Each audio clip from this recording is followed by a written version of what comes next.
All right. Let's talk Browns. Uh, Browns Falcons 2016 preseason playoff game. Before we get there, let's talk about the K'Wan Williams situation. I'm going to read the latest report here, where it says K'Wan Williams was told that he needs ankle surgery and will appeal Brown's suspension and fine. This is from Mary Kay Cabot of Cleveland.com. Uh, Browns cornerback K'Wan Williams was told by an independent specialist at the Cleveland Clinic Wednesday that he needs surgery to remove bone spurs from his right ankle in order for him to perform as a professional athlete, his agent told Cleveland.com. As a result, Williams will appeal his 2-game suspension and 1-game check fine by the Browns through the NFLPA, his agent Evan Krakauer said. Krakauer. The fine amounts to $35,292 or 1/17 of his $600,000 salary. Krakauer described the sanctions as excessive and unwarranted. The Browns suspended Williams and fined him for multiple violations of team rules after he refused to play the full game in Green Bay. He also told the club that he was retiring and didn't cite the ankle as a reason, a source told Cleveland.com. The next day, he rescinded his retirement plans and informed the club that he didn't want to play because of the ankle. But a source close to Williams said that Nickelback informed the Browns Friday night in Green Bay that he couldn't take on a full load of work because of the sore ankle. Williams flew back to Cleveland after the Green Bay game and has not returned to the team since. Krakauer said that he stayed away while in the process of trying to get a second opinion on the ankle. At first, he planned to have the exam in Charlotte, North Carolina, but the specialist was unavailable. Ultimately, Williams was seen by an independent doctor at the Cleveland Clinic at 5 p.m. on Wednesday. The clinic had been the Browns hospital for 40 years until they switched to university hospitals in 2014. The clinic specialist informed Williams that he does, in fact, need surgery on the right ankle. He has bone spurs that impact his ability to perform at his maximum ability, said Krakauer. In order for him to perform, he requires surgical intervention at this time. NFL Network reported Tuesday that Williams opted not to play because new Nickelback Jamar Taylor, acquired in a draft day trade from Miami, was starting ahead of him. But the source close to Williams told Cleveland.com that was untrue. Williams, he said, was still ailing from the ankle injury he aggravated while defending Rashard Higgins on a pass from Robert Griffin III in the orange and brown scrimmage at Ohio State August 6th. He said Williams was seen by a trainer after coming up limping that day and also received treatment on it the day before the Packers game. He said the ankle injury was first discovered during organized team activities when he underwent X-ray and MRI. The messy situation will likely result in Williams' departure from the Browns through trade or waiver. If the Browns decide to part with him, several teams are expected to be interested, including the 49ers, where former Browns defensive coordinator Jim O'Neill and former defensive backs coach Jeff Hafley now work. Hafley recruited Williams to Pitt and brought him to the Browns as an undrafted free agent in 2014. Williams has already begun to fall behind Taylor in the battle for the starting Nickelback job. In Jamar's case, he's a true professional, defensive backs Louis Chiaffi said last week. He's embraced the challenge. He's come in and he's worked really hard, both on and off the field. He takes coaching really well. He really has a really good athletic skill set. He can play both on the outside and he can play inside. Like I said, I'm excited to see him play in games. I'm glad we got him. Chiaffi cited Taylor's knowledge of football, his awareness of football, just being a natural football player, number one, but then his really good quickness. That really helps when you're inside there. Reasons he'll make a good nickelback. Williams, the Browns starting cornerback the last 2 years, is in the last year of his contract. According to the ProFootballFocus.com, he was the 41st best nickelback in the league last season. In 2014, he was ranked in their top 15. Krakauer issued a press release Wednesday night explaining their position. The Browns stood by their statement that Williams violated multiple team rules. The NFL has stated that player safety is paramount, Krakauer said in the release. We believe in this incident, the The Browns' intimate knowledge of Mr. Williams' physical ailments, when weighed against their plans to use him in the first preseason game of the season, contradicts that policy.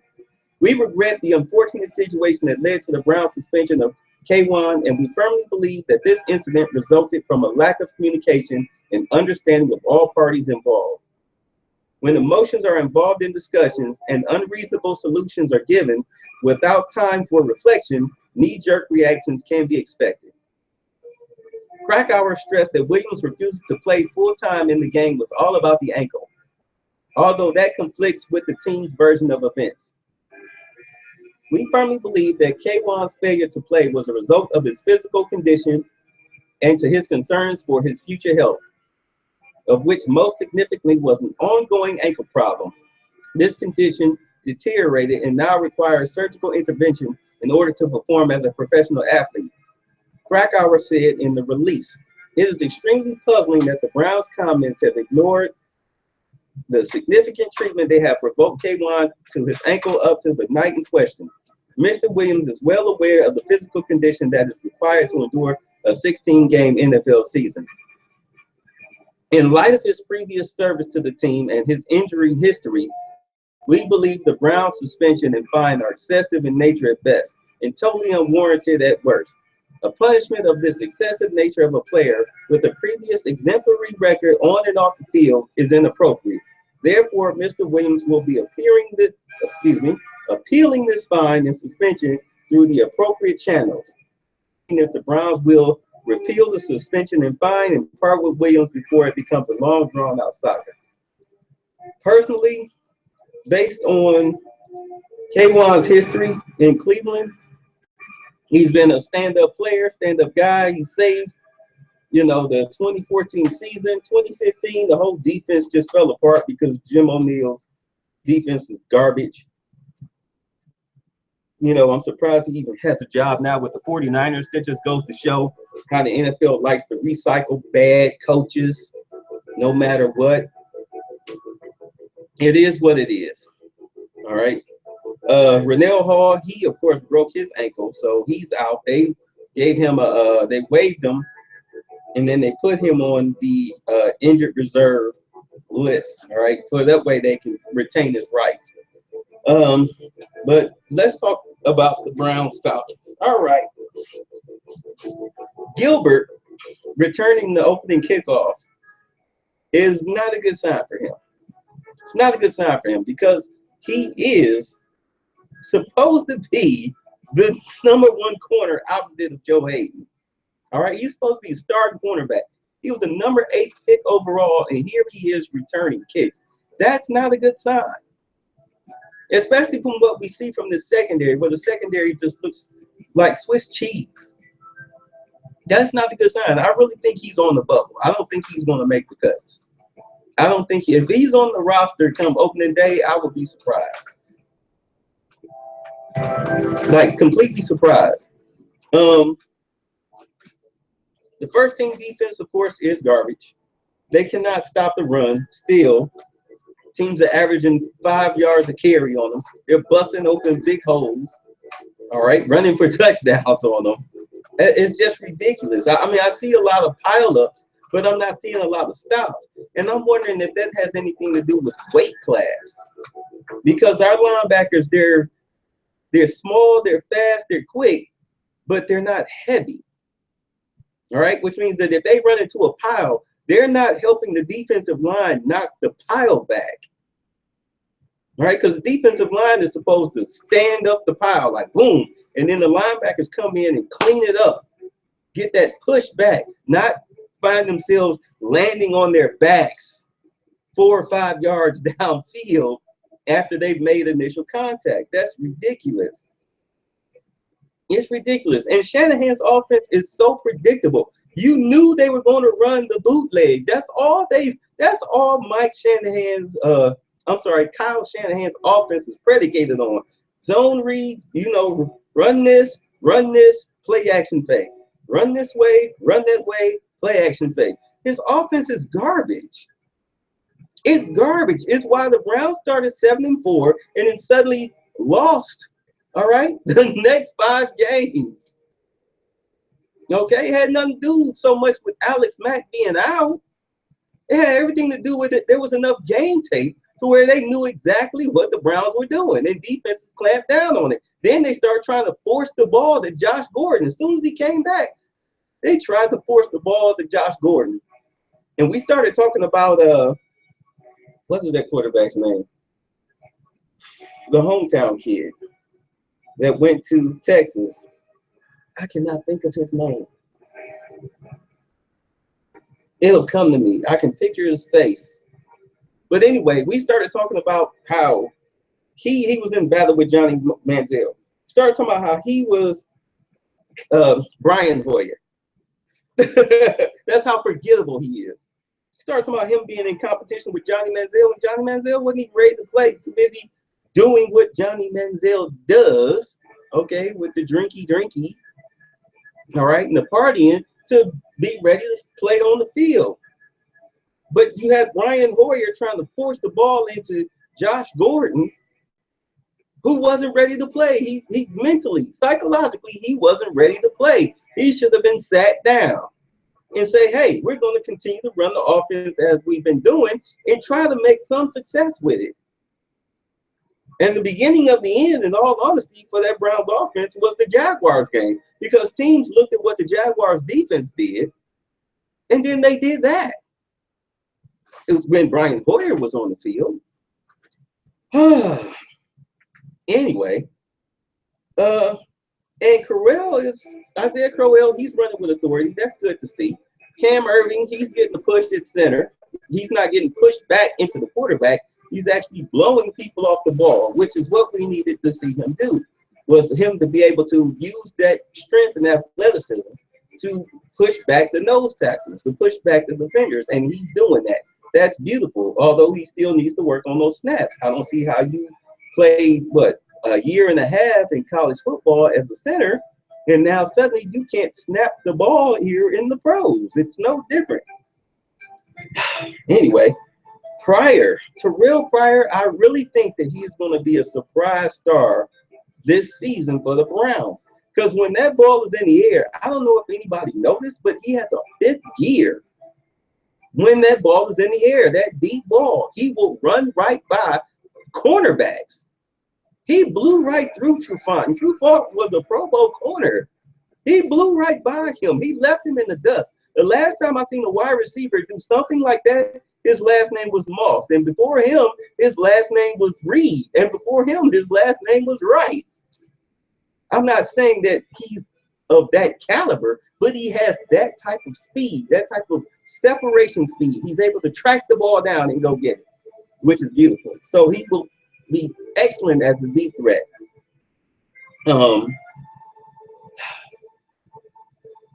Taylor, the aforementioned cornerback, the nickelback that I was reading about that was in battle with K'Wan Williams, he really wants to be the nickelback. And it looks like the Browns are going to give him the job, to be honest. I really think they're going to probably deal with K'Wan Williams. They're probably going to see what his ankle surgery is going to look like and how long it's going to keep him out. And if it's going to keep him out for an indefinite amount of time, to where you pretty much, if you think as an organization you're done with him, you're not going to be able to cut him after the ankle surgery. So your best bet, in all honesty, is to sign him to like a 3-year contract and then trade him the following season or the following offseason if he can pass the physicals. That way you at least get something for him, because, I mean, it's much of a mess that the secondary is. If they can't, the two sides can't come together and hug it out and be nice and cordial with each other, then it's over. There's no point in keeping them.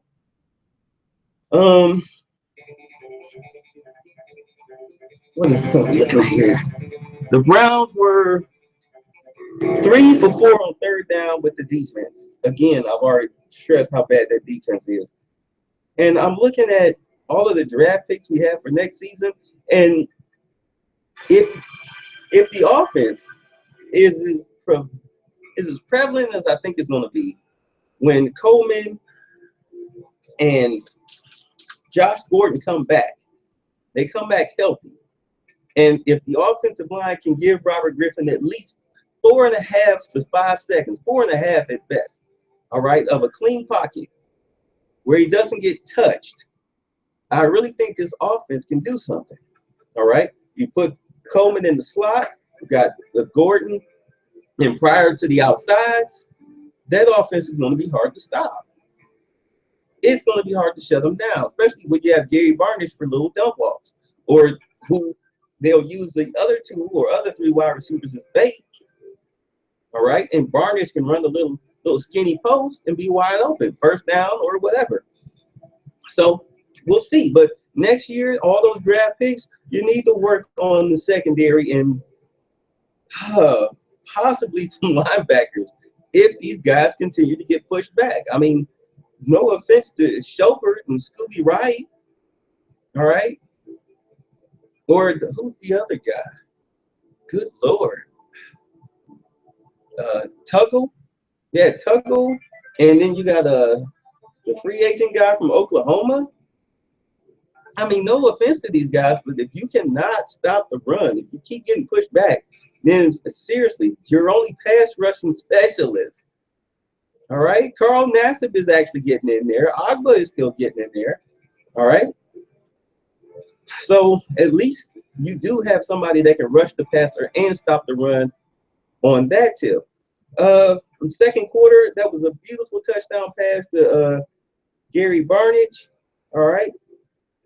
That was good for a 29-yard touchdown pass. That was beautiful. Robert Griffin showed great touch on the ball. He's actually out there having fun. You can see him celebrating with his teammates. He's enjoying everything that's going on out there. All right. And of course, again, as I mentioned, Nassib, he is relentless back there. He really gets after the quarterback. He got the sack, the strip, and the fumble recovery.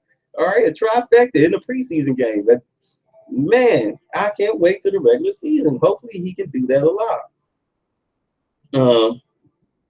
Of course, again, Irving with the bad snap where it went over Griffin's head. That was bad. They got pushed out back 30 yards because of that bad snap, but luckily it was wiped out because of a defensive penalty. Kendrick, he had a good end zone breakup that saved the touchdown. Carl Nassib, again, put some pressure down by the goal line, which made an incomplete pass and forced a field goal.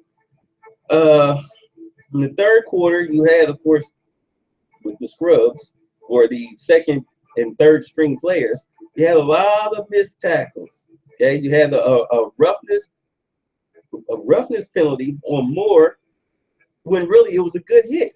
He got the shoulder, it was shoulder to body, but because I guess the hit was too violent and professional tackle football, that they call a roughness penalty, which was dumb. You had Randall Telfler, he made a great catch. And Hamlet, oh my God, he looks so bad out there. I don't think he's going to make the cuts either. And then, of course, there is the enigma that is Barkevious Mingo, who just he made some plays and then he got beaten for some plays. He's on the bubble. They probably might dangle him out there as trade bait because, in all honesty, he looks really disinterested out there. I don't think he wants to be in Cleveland anymore. It looks like he's just out there to be out there. So what is the point? Just go ahead and trade the guy. All right? I mean, people were wondering when the Browns refused to pick up his option, his fifth-year option. That was a smart move, and I knew it was a smart move because he hadn't shown us anything. I mean, he showed coverage abilities.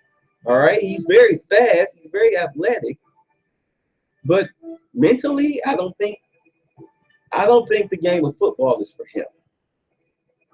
All right, not as a starting linebacker, maybe as a backup somewhere on a team that It's not going anywhere, like maybe Miami or something.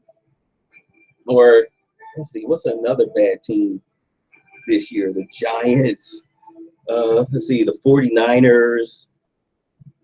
You know, send him the Rams even. Send him somewhere out there. Maybe they can do something with him. Get something for him. Other than that, that's all I really got to say. I will see you guys next game.